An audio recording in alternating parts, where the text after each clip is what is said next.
All right, look, we need to talk about the CHRO role. Over the last 3 years, I have been a part of more conversations about how to restructure this role to make it more effective than I have over the last decade.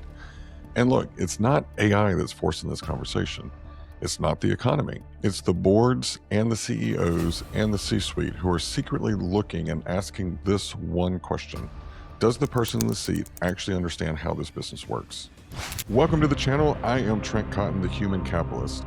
I've noticed that there is a big difference between HR business practices and how business actually gets done. I've spent over 20 years in HR helping the C-suite rebuild their organization while the world around them shifted. I've designed this channel to be an intelligence briefing on the business of people. So, if you're a CEO, board member, or a CHRO looking for the signal in the noise, welcome to the channel. Now, let's get to work. And before we get started and before I get all the hate mail about me hating on the CHRO role, let me be clear. I've spent the bulk of my career in HR and I have worked for some phenomenal people leaders at the very top. What I am saying is that in order for that role to remain effective, it must evolve. Now, this is the first episode in a 7-part series that I'm calling the 5 personas of the modern CHRO. This is the foundation. And in this, I want to get into the problem, the data, and the uncomfortable truth that the traditional way that we have viewed the chief of human resources is becoming obsolete. Now, by the end of this video, you'll understand exactly why the gap exists, what the numbers say about it, and where we are heading and what you can do to stay ahead. Let's talk about a pattern that I am seeing. Now, traditionally, the CHRO reports into the CEO and they have a strong mandate. They have a seat at the table and everyone says that people is a priority. But then things gradually they start to shift. What happens over time is that the CHRO is no longer invited to the strategy meetings because they tend to talk about headcount and compliance, and their peers don't really see them as being a key seat that is needed in the discussions around strategy. And then over time, not just the CEO, but the rest of the C suite, they bring HR in after the decisions have been made. And then one day there's a reorg. The CEO moves that head of HR under the COO or CFO. And believe it or not, there were many times in my consulting that one of the primary assignments that I was given by the C suite or the board, they wanted more out of this CHRO and they needed someone that spoke business but understood the importance of that people lever within the organization. And look, this is not all hype. I have the data to prove that this is a growing trend. So let's get into some of them. The first one, 86% of CHROs say that their role is changing significantly or dramatically. And that's from Josh Berson's latest report. And then also sitting right next to that stat, the average CHRO tenure has dropped from 6 to 4.8 years. So 86% of CHROs, they know that the role is changing, and yet more of them are being replaced faster than ever. And then we also see this in the progression of the CHRO. Only 5% of them ever become the CEO, despite most of them say that they want broader leadership roles. And then 6 in 10 CHROs see themselves as C-suite equals, but only 12 of them are in the top 5 highest paid C-suite roles. Now read that again. 60% believe that they're equals at the table, but only 12% of them are paid like it. And that gap between the CHRO, how they see themselves, and how the business values them, that's the whole problem. And then, of course, we got to talk about AI, right? Only 13% of HR leaders feel confident that they can get their organization scaled around AI. That's 13%, which means that the function that is supposed to be leading the workforce transformation, 87% of them do not feel that they're equipped to do it. And that's the problem that is keeping your CEOs, your board, and your peers in the C-suite up at night. And over the years, both working in corporate and working as a consultant, one of the things that I've found is that those who lose their seat of the chief people officer or head of HR, they're not lazy and they're not bad at HR. They just don't speak the business that keeps their peers engaged. The CEO is thinking about margin pressure, competitive positioning, what's going on in the market, and do they have the talent strategy to actually meet those demands? So if a CHRO wants that credibility and the attention from their peers, they have to learn to speak the same language. And the hard truth is that the business doesn't wait for the CHRO to learn the business or to learn the language. It just simply finds someone who already speaks it, slaps HR underneath them, and calls it a reorg or a restructure for sustainability or efficiency or whatever the code word is.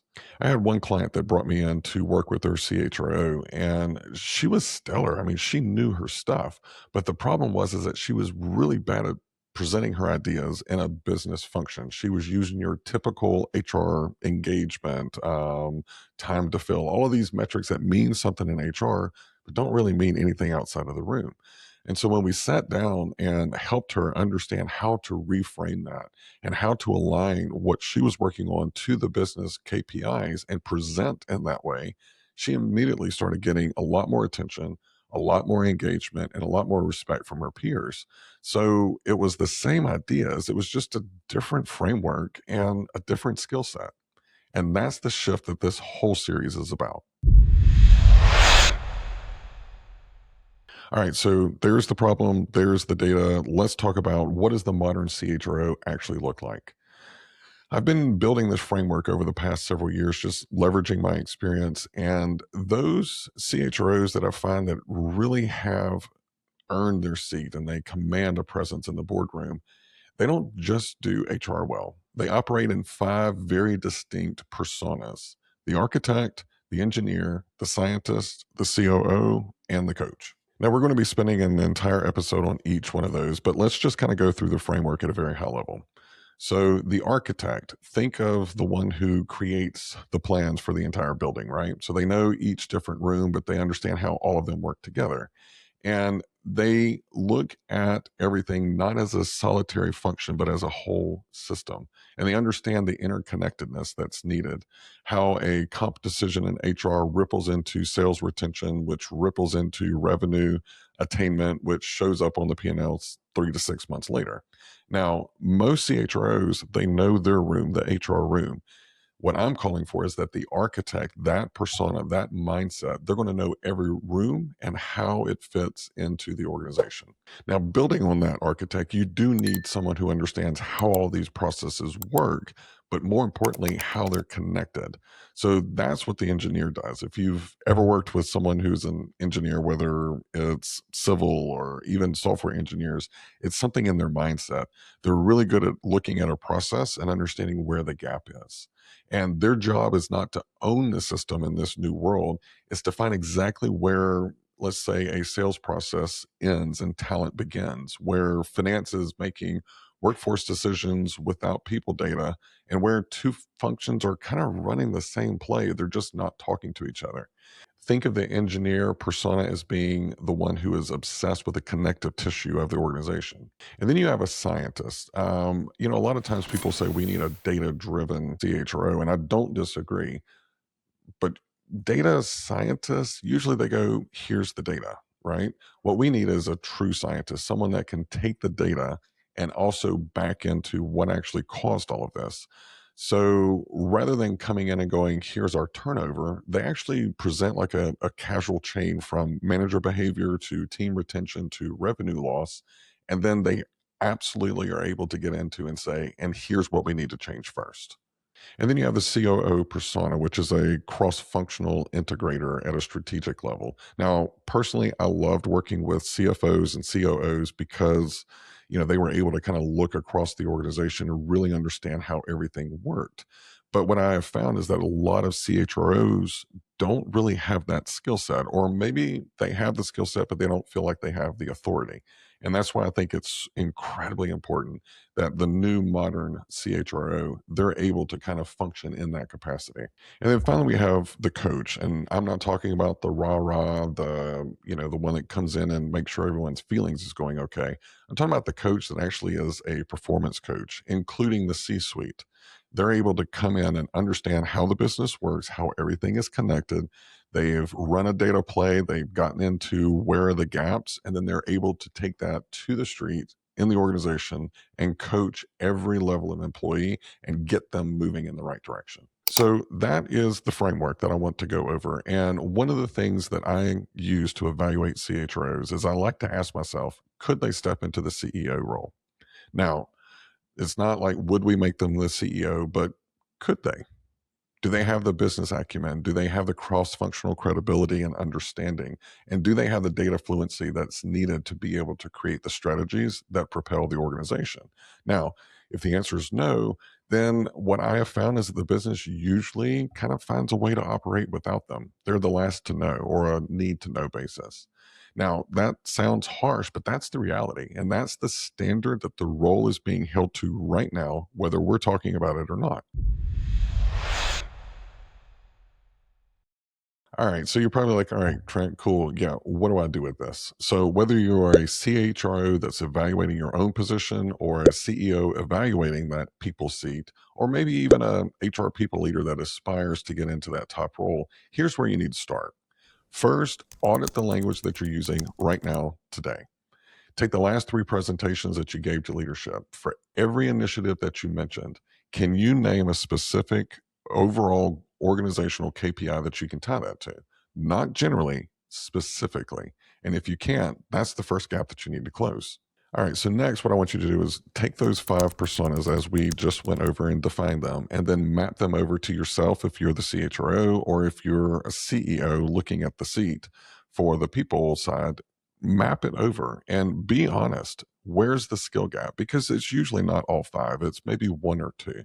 And then how do you help that individual or how do you get yourself over that gap? And number three is a little tricky and it's a little bold, but I want you to find one cross functional meeting that you're not currently in and get in the room. Sales forecast, ops review, finance planning, and just go listen. Don't present, don't give an opinion. Just sit and listen and try to understand how that function within the organization works and where the people problems are hiding in plain sight. All right, so here's the bottom line. The CHRO role is not disappearing because it doesn't matter. It's disappearing because organizations are looking at the person in that seat and they're not being able to make a business case for that role sustaining its current viability. The five personas are the new baseline. Now, in the next episode, I want to get into the architect and what does it mean to have an intimate knowledge of how your organization functions as a system, not in silos, but how does it all work together? And that interconnectedness, that is what most CHROs never really take the time to understand or act on. And what's costing them is that no one in the business really takes them seriously because they're looking at everything in a silo. So if you work closely with a CHRO or you are one, I want to know which of those five personas do you see as being your biggest gap? I am Trent Cotton, your human capitalist. Remember to invest in yourself because no one's going to do it quite like you do.